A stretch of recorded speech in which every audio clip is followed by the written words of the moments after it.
মোদিজি তো আপনার এই ভিসা বাড়াইই দিছে, শীতকালও তীব্রতর হইতেছে, এইবার কিছুদিন গর্তের মধ্যেই হাইবারনেট করেন না। মোদি দামে দুধ কলা না থাকলেও রুটি ছোলা তো জুটেই যাবে। আমরা বলি কি, এক্কেরে হিটকি দিয়া পইরা থাকেন, ডু নট ফোসফাস এনিমোর, ডু নট ফোসফাস। বর্তমান দুনিয়ায় বিশেষত ভারতীয় উপমহাদেশে যে বিষয়টা আরও প্রকটভাবে দেখা যায় তা হলো রাজনীতিবিদ এবং সৎ দুইটা শব্দ পাশাপাশি বসে না, একরকম গালি এটা। হিন্দি সিনেমা, বাংলা নাটক অথবা হলিউডি মুভি বা সিরিয়াল যে কোনো জায়গাতেই সাধারণভাবে পলিটিশিয়ানদের চরিত্র হয় একটু আবছায়া, সন্দেহজনক। অমুক ভাইয়ের চরিত্র ফুলের মতো পবিত্র, এইরকম স্লোগান নিজেদের দলের লোক ছাড়া আর কাউরে দিতে দেখছেন? এই চরিত্রের সার্টিফিকেট যে এত চিল্লায় দিতে হয় তার কারণ আমাদের অভিজ্ঞতা বলে যে রাজনীতিতে নামলে চরিত্র বিষয়টা মরহুম হয়ে যায়। মাঝে মাঝে ভাবি পলিটিক্সের সামনে ডার্টি শব্দটা কবে থেকে বসলো, কিভাবে? গ্রিক শব্দ পলিটিকা থেকে এসেছে, ইংরেজি পলিটিক্স, আর যার আক্ষরিক অর্থ আমরা করতে পারি নাগরিক বিষয়াদি। এরিস্টটল বলেছিলেন এথিক্স সম্পর্কে কৌতূহলের হাত ধরেই আমরা রাজনীতি বিষয়ক আলাপে পৌঁছাই। তার মতে দর্শনের হায়ারার্কিতে রাজনীতির প্রাধান্য এথিক্সের চেয়ে বেশি, কারণ এথিক্সের বিষয় ব্যক্তি মানুষ আর রাজনীতির বিষয় সমাজ, পলিশ বা নগর এরিস্টটলের মতে মানুষের সমাজের জন্য সবচেয়ে ভালো আর স্বাভাবিক জায়গা, আর পলিটিক্স বা রাজনীতি হলো কিভাবে মানুষ মিলেমিশে সবচেয়ে ভালোভাবে থাকতে পারে তারই অধ্যয়ন। এবং একটা রাজনৈতিক ব্যবস্থা মানে এমন এক কাঠামো যা সমাজে গ্রহণযোগ্য রাজনৈতিক পদ্ধতিগুলি সংজ্ঞায়িত করে। কয়েক হাজার বছর ধরে রাজনৈতিক চিন্তাভাবনা চলতেছে, যেমন প্লেটোর রিপাবলিক, এরিস্টটলের পলিটিক্স, চাণক্যের অর্থশাস্ত্র অথবা কনফুসিয়াসের রাজনীতি বিষয়ক লেখাগুলিতে আমরা এই বিষয়ে বিভিন্ন রকম ভাবনার শুরু দেখতে পাই। আধুনিক রাষ্ট্র ব্যবস্থায় একটা রাজনৈতিক দল গঠন করা হয় সেই দলের সদস্যদের একটা নির্দিষ্ট আদর্শ বা দৃষ্টিভঙ্গির প্রতিনিধিত্ব করার জন্য।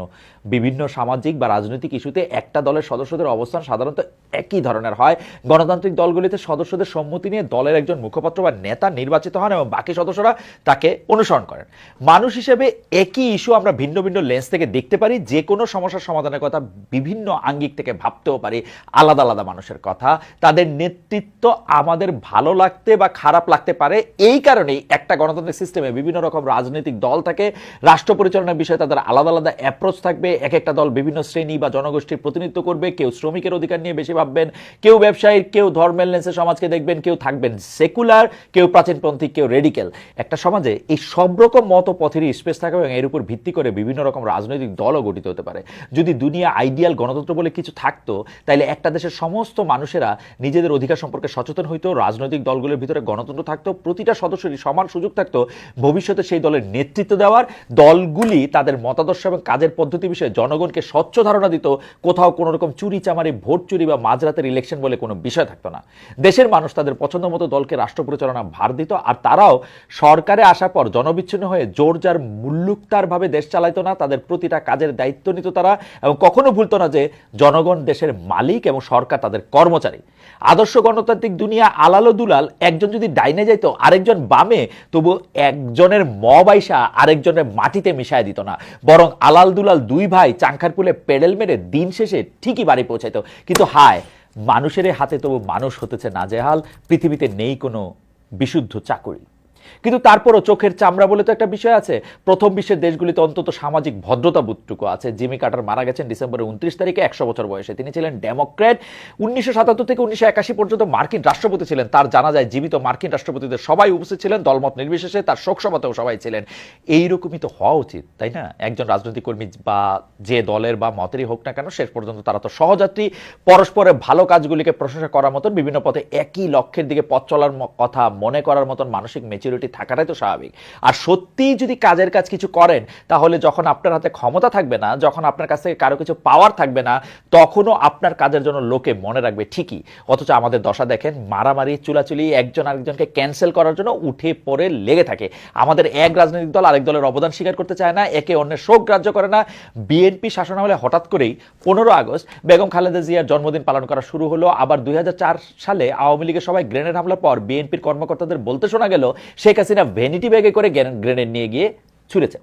অন্যদিকে 2015 সালে খালেদা জিয়া যখন তার গুলশান অফিসে অবরুদ্ধ, তার ছোট ছেলে কোকো মারা গেছেন 1 সপ্তাহ আগে, সে সময় তার অফিসের সব ইউটিলিটি বন্ধ করে দিয়ে আওয়ামী লীগ সরকার, বিদ্যুৎ নাই, পানি নাই। কোকো সদ্য বিধবা স্ত্রী ও 2 সন্তান সহ অন্ধকার দালানে পুত্র শোকগ্রস্ত খালেদা জিয়া 7 দিন ছিলেন।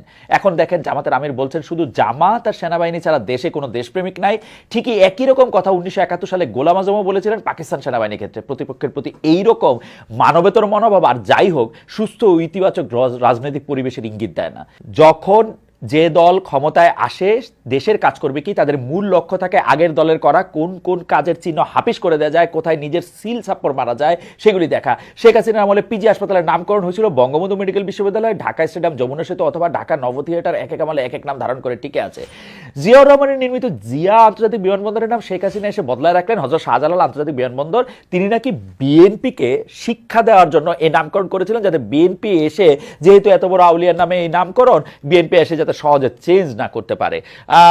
বিএনপির কি শিক্ষা হইলো এখনো জানি না, তবে হাসিনার কারণে ক্ষতি হইল বাংলাদেশের। অন্তত দুইটা অন্যায় তিনি করলেন।